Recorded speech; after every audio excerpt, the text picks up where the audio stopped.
Yeah, so we had a good flight. The launch was successful. We launched at 11:08 on Friday.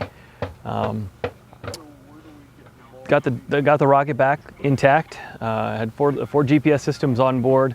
Unfortunately, all 4 systems lost lock during the boost phase, and some of them required 2D lock shortly thereafter. But 3D lock we didn't acquire until well on our way down. All right, so we got the rocket back. We got no GPS data, but we got accelerometer data. And based on the accelerometer data, and also confirmed by looking at time to apogee on the video, we got 121,000 feet. It's 92 seconds to apogee, peak speed at 3,200 feet per second.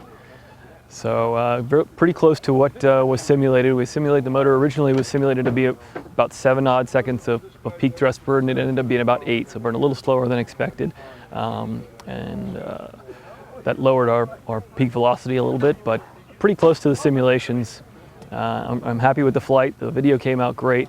There was Okay. All right, so there was 3 video cameras on board, 2 GoPros, one looking out, one looking down, and a flip HD camera.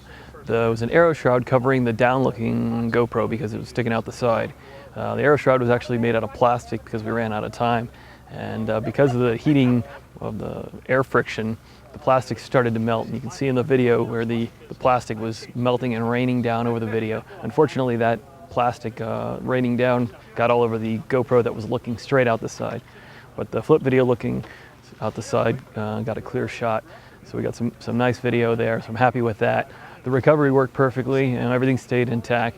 One of the GPS units we had was a Big Red B, the 70 centimeter APRS, and that was transmitting 2D data and then picked up 3D right at the end. And so we got a GPS fix and we were able to drive right to it. We recovered it 2.8 miles away from the pad. So really close landing considering it's coming down on R7.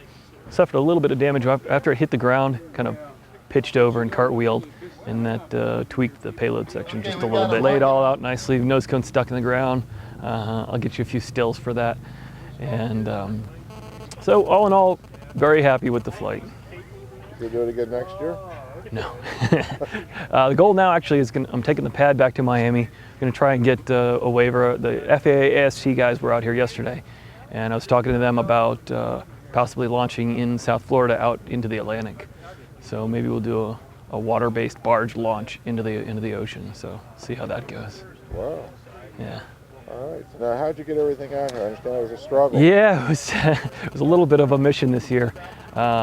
Unfortunately, in preparing the motor and building the tower and all that, I tweaked my back pretty bad. So I was kind of in pain. I got out here on Wednesday planning to pick up the RV, pick up the tower, and head out to the playa. And when I got here, my back was getting really bad. I took some heavy pills to sedate myself, but unfortunately kind of backfired and made me nauseous. And between my back and the nausea, I was so sick that when I got to the UPS store, I couldn't even stand up. And they let me lay down on their floor. I laid in the UPS store for about an hour and couldn't make it. And they recommended I go next door to the chiropractor and see if they let me lay down there. So I went over there and I laid there for about an hour. And by then the UPS store was closing. And I had to just get a cab from there to get a hotel and wait and rest it out because I just couldn't make it out. But we got out here Thursday at about 2 o'clock. It took us about 6 hours to get the tower fully assembled. So by 8 p.m. we had the tower up. Head back to Bruno's, grab some dinner. About 10 o'clock we started prepping the rocket. By 3:45 in the morning, 4 o'clock, we had the rocket ready to go, we thought. And got back out here at about 6, and it took us from 6 until 11 until we hit the button. So there was a lot of prep and it was pretty arduous. Thankfully I had my friends Brett and Greg there to help me out and be the strong back that I couldn't be. So. How's your back now?